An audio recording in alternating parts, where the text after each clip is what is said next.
Shalom, selamat datang kembali di channel Mutiara Firman. Jangan lupa subscribe dan aktifkan tanda loncengnya untuk mendapatkan informasi terbaru video kami yang terbaru. Saudara-saudara yang terkasih, kita akan mempelajari adanya ajaran yang mungkin kontroversi antara Alkitab dan juga Al-Quran. Di sini, sebagai pengikut Yesus Kristus, kita harus belajar bagaimana mengenal Tuhan lebih baik dan lebih benar. Oke, nah kita akan mulai.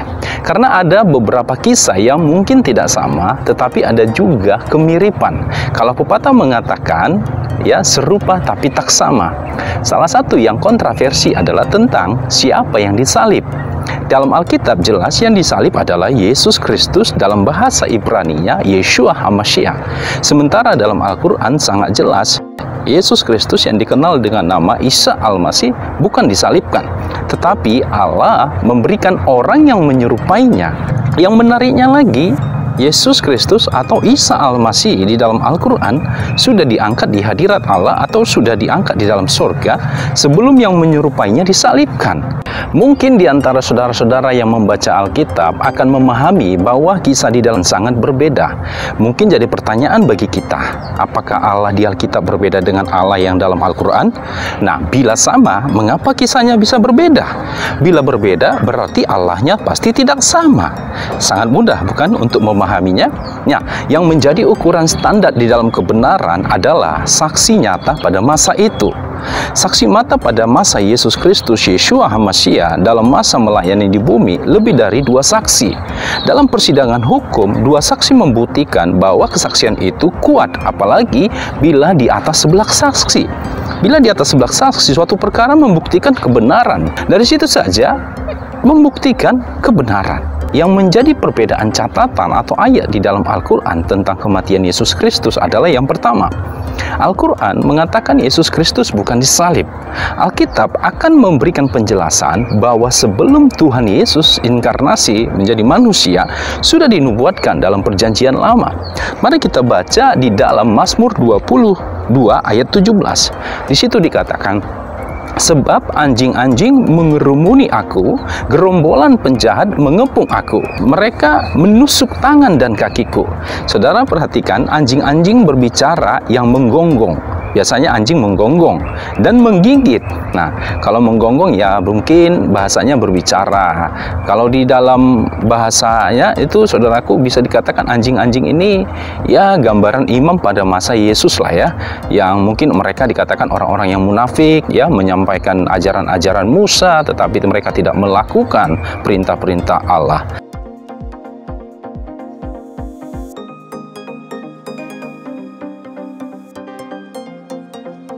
Anjing itu kan punya punya virus rabies ya, gigitannya itu bisa mempengaruhi umat yang lain ya. Bisa sampai sekarang dikatakan bahwa Yesus Kristus itu mayatnya dicuri supaya jangan ada orang berpandangan bahwa dia bangkit. Wah, di situ saja rabiesnya para imam-imam pada masa itu sudah mempengaruhi masyarakat Yahudi ya, masyarakat Yahudi pada masa itu.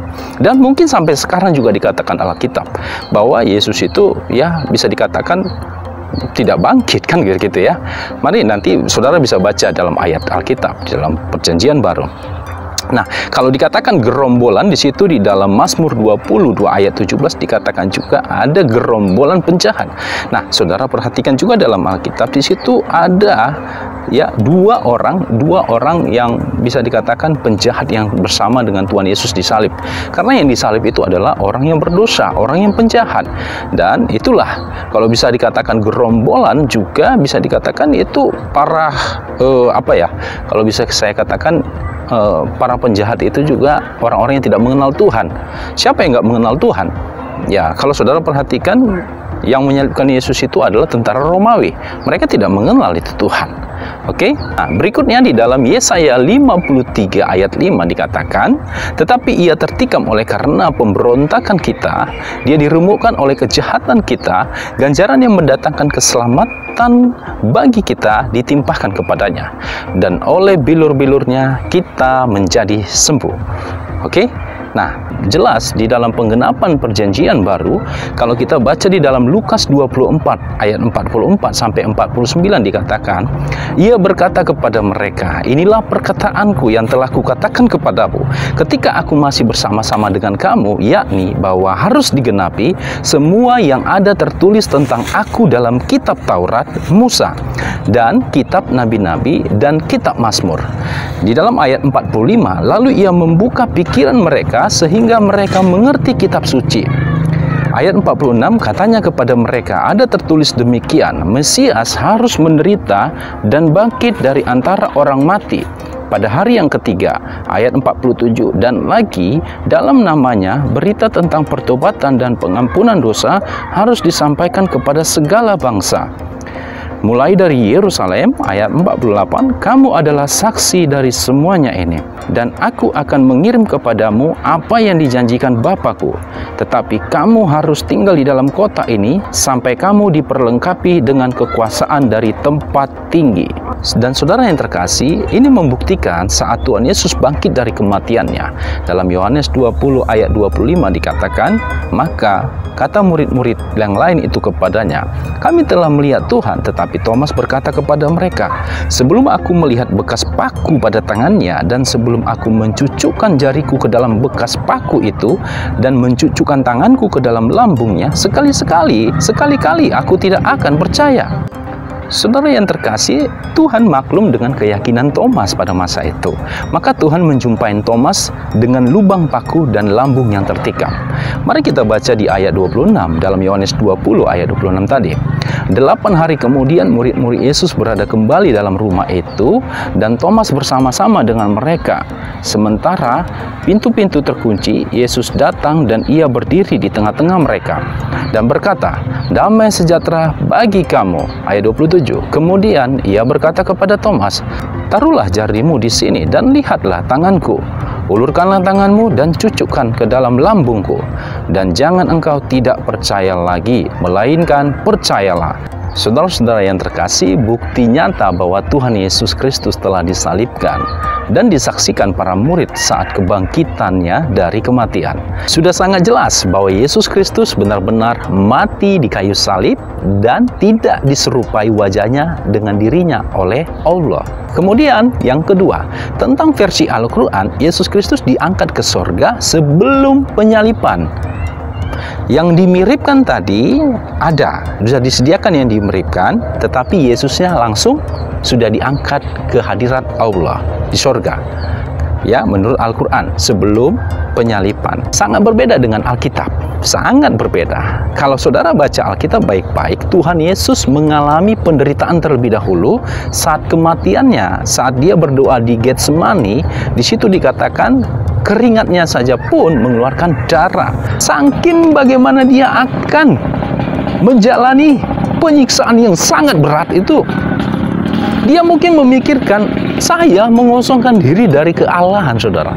Saya ini pencipta tetapi saya mati. Wow, itu mungkin di luar akal kita. Tuhan Yesus yang adalah pencipta kita. Kalau saudara baca di dalam Kejadian 1 ayat 26, baiklah kita menciptakan manusia menurut dan gambar rupa kita. Ada kata kita, di situ ada kebersamaan Tritunggal, Trinitas. Dan manusia diciptakan oleh Yesus, saudara. Perhatikan bagaimana dia mati untuk manusia. Itulah dikatakan Allah yang sangat pengasih dan penyayang. Dia relakan anak yang tunggal untuk menebus dosa umat manusia yang percaya kepadanya, yang tetap hidup di dalamnya. Oleh karena itu, Tuhan Yesus menderita saat kematiannya. Sebelum hari Sabat, berarti hari Jumat. Dan pada hari yang ketiga, hari Minggu, ia bangkit. Itu proses, saudaraku ya. Dan setelah bangkit dari kematian, Tuhan masih mengajar para murid-murid tentang hal kerajaan surga. Sangat berbeda ya. Ketika Yesus dikatakan, Isa Al-Masih dikatakan dalam Al-Quran, yaitu dia langsung diangkat ke surga. Tetapi berbeda dengan Alkitab, Yesus mati dulu, bangkit, baru naik. Nah, sewaktu Yesus bangkit, dia masih melayani para murid, mengajarkan tentang hal kerajaan sorga. Ya, saudaraku, di sini saudara harus pahami, berarti Tuhan Yesus saat bangkit melayani para murid tentang hal kerajaan sorga, mengajarkan hal kerajaan sorga selama 40 hari. Wow, space waktu. Ada masa waktu. Mari kita baca dalam Kisah Rasul 1 ayat 2-3. Sampai pada hari ia terangkat, sebelum itu ia telah memberi perintahnya oleh Roh Kudus kepada rasul-rasul yang dipilihnya. Kepada mereka ia menunjukkan dirinya setelah penderitaannya selesai, dan dengan banyak tanda ia membuktikan bahwa ia hidup. Sebab selama 40 hari, saudara perhatikan, selama 40 hari ia berulang-ulang menampakkan diri dan berbicara kepada mereka tentang kerajaan Allah. Saudara-saudara, sudah sangat jelas ya, Yesus saat bangkit maka masih sempat untuk menyatakan kebenaran, yaitu hal kerajaan Allah kepada para murid.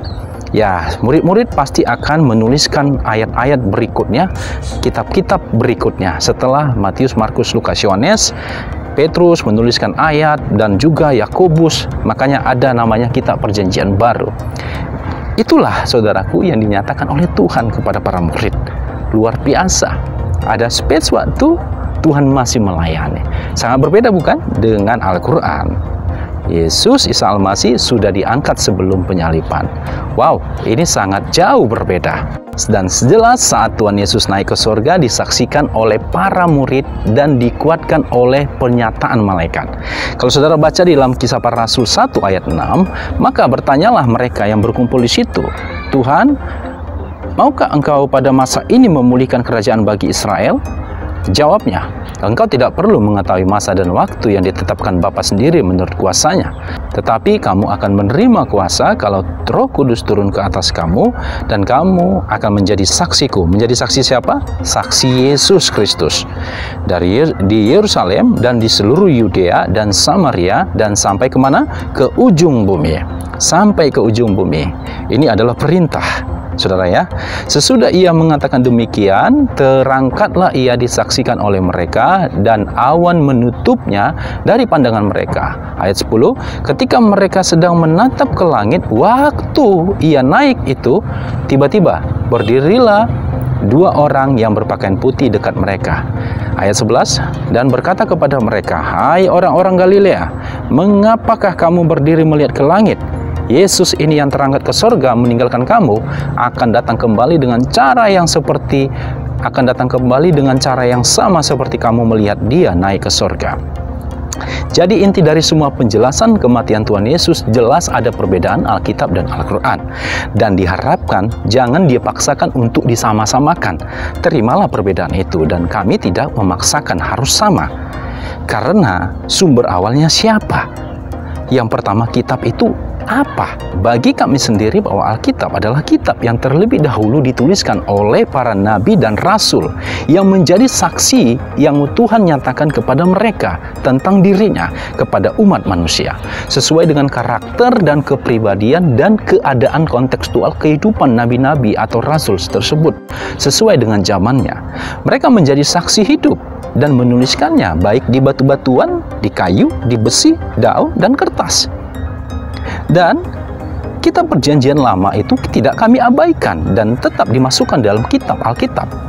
Kitab Taurat, kitab Mazmur, dan kitab-kitab para nabi digabungkan, dan kitab para rasul digabungkan dalam Alkitab. Sudah sangat jelas, kami tidak ada membuat suatu perbedaan di dalam, dan semuanya memiliki benang merah.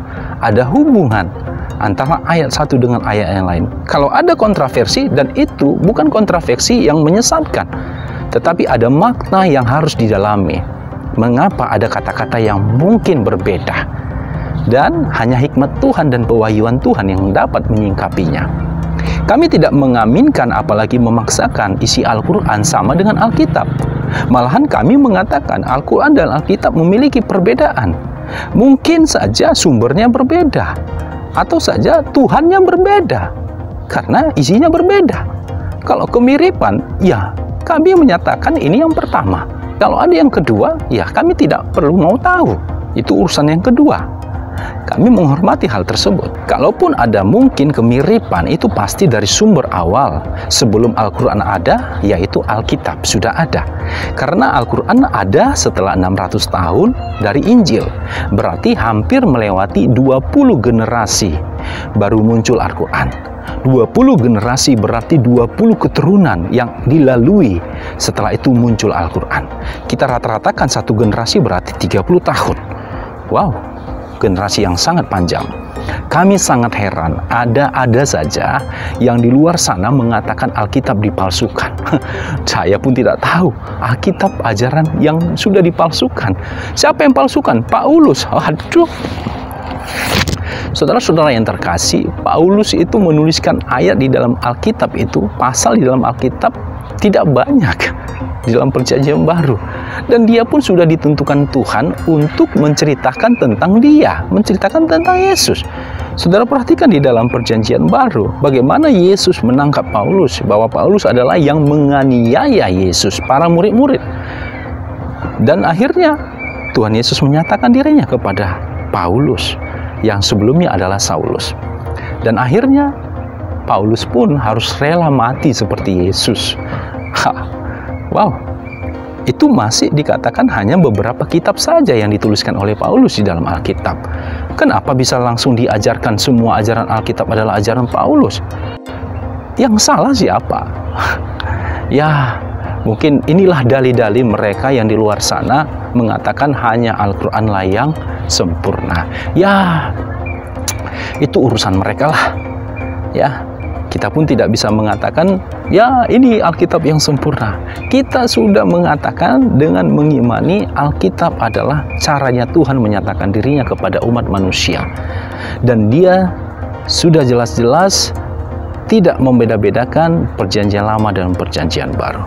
Perjanjian Lama adalah gambaran Yesus Kristus dan digenapi dalam Perjanjian Baru. Jika ada perbedaan dalam Alkitab dan Al-Quran, berarti sumbernya berbeda. Siapakah yang menjadi sumbernya? Bagi kami, sumbernya dari Tuhan dalam Alkitab. Ya, sumbernya Alkitab dari Tuhan yang ada di dalam Alkitab. Oke, semoga saudara semakin mengenal Tuhan dalam Alkitab, yaitu Yesus Kristus. Mengapa saya katakan Tuhan di dalam Alkitab adalah Yesus Kristus?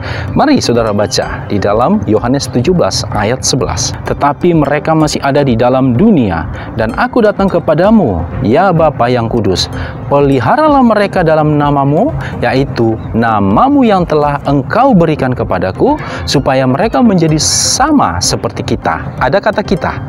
Kita di sini adalah kebersamaan Tritunggal Allah, yang dimana juga di dalam kitab Perjanjian Lama, yaitu masa penciptaan manusia, baiklah kita menciptakan manusia menurut dan gambar dan rupa kita. Saudara perhatikan, ayatnya tidak jauh berbeda. Selama aku, ayat 12, selama aku bersama-sama mereka, aku memelihara mereka dalam namamu. Siapa tadi namanya? Nama Bapa. Di dalam nama siapa? Yesus Kristus. Yaitu namamu yang telah engkau berikan kepadaku. Nama siapa? Nama Bapa itu? Yesus Kristus. Aku telah menjaga mereka dan tidak ada seorang pun dari mereka yang binasa, selain daripada dia yang telah ditentukan untuk binasa, supaya genaplah yang tertulis dalam kitab suci. Saudara-saudaraku, sudah jelas ya, nama Bapa itu siapa? Yang dikenal di dalam nama Tuhan Yesus. Bapa yang diceritakan Tuhan Yesus itu sudah dinyatakan namanya, yaitu siapa? Yesus Kristus. Bapa dan Yesus satu, dan itu di luar akal manusia. Bagaimana mungkin akal kita ini mau menyamai akalnya Tuhan? Tidak mungkin ya, tidak mungkin. Dan itulah orang yang percaya Yesus pahami, yang mengaminkan benar Dia Tuhan dan Allah kami. Nama Allah di dalam Alkitab adalah Elohim. Mungkin dalam Perjanjian Lama yang dikenal oleh bangsa Israel itu adalah panggilan yang lebih akrab dengan nama Bapa. Sudah jelas di dalam Yesus Kristus. Jadi yang saudara sembah Tuhan dalam Alkitab adalah Yesus Kristus. Saudara-saudara akan mendapatkan informasi terbaru dari kami Saudara subscribe dan aktifkan lonceng notifikasinya. Jangan lupa bagikan channel Mutiara Firman dan Yesus Tuhanku kepada saudara-saudara yang lain, untuk saudara bisa menjadi saluran berkat dan mereka akan diberkati melalui siaran channel Mutiara Firman dan Yesus Tuhanku.